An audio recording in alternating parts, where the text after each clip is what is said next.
everyone is worried, but the real story for 2021 is going to be deflation, not inflation. And as Yogi Berra said, the great philosopher and great Yankee catcher, when you come to a fork in the road, take it. Well, guys, they're taking the wrong fork. The fork is deflation or inflation. And they're taking the inflation one, and not the Congressional Budget Office has come out just recently and said that our debt to GDP ratio is over as 100%. And if you figure in all the other debt, we're way up there. And what that means, and this is pretty serious, all right, it is that every dollar you borrow, and you guys, you card here, it goes to pay the interest on the previous debt. It doesn't help you one bit, and it doesn't help for expansion. It just puts you bigger in the hole. All right. And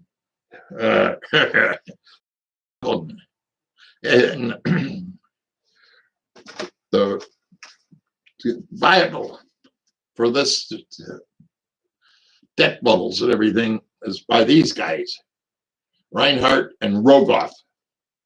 This time it's different, and this is started changing the rules with options and everything. And one of the main things that happen is you have the failure to enforce the rules. And this is when they let the options market go in, and it weakened the Federal Reserve, because what held this market together then.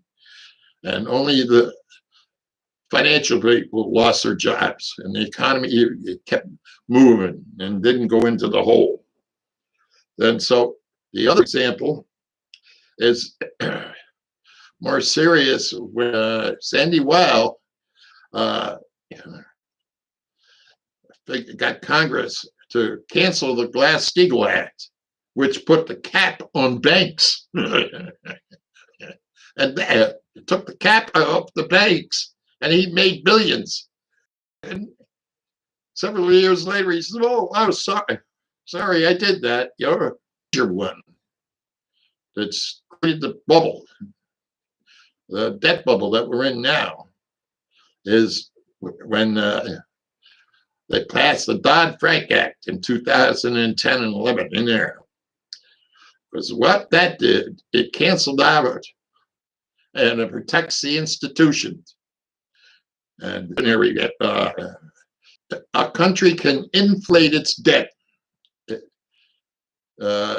get out. The one that's up to here, all right? So you got to watch that.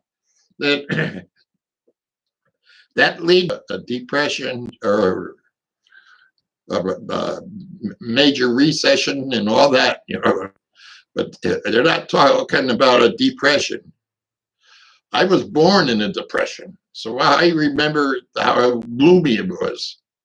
And that's a very serious thing, how to get out of. It's pretty hard to get out of a depression. And I'll go into that in another episode. And so raising wages, the communist thing that Bernie Sanders thinks, that doesn't work, all right? You raise a minimum wage like they did in Hartford in the 70s, and early 70s, rather. And they raised the minimum wage, and it became a ghost town at night and all that. But here's a rule, going way back. You raise the minimum wage, it increases the number of robots. All right, puts people out of work. That's deflationary. It's not inflationary. And so it's just like volcanoes when they go off. That's not global warming. It's global cooling, because the Earth is cooling off and letting off excess heat. Now, Here's the final one that you can't dispute. This is a good one too. It is right up your alley. All right. When they canceled the Keystone Pipeline, that's a disaster economically, because it puts out a lot of people out of work, from engineers, the pipe fitters, pipe makers, and guys making the global, or not global, graders, all kinds of people. That puts them out of work. And when they're out of work, that's deflationary. And the way you figure that out is all that money that was being circulated is stopped, dead coal in its tracks. Figure out where they're going to spend their next dime. And it's going to go on heat, gas, and utility bills and food.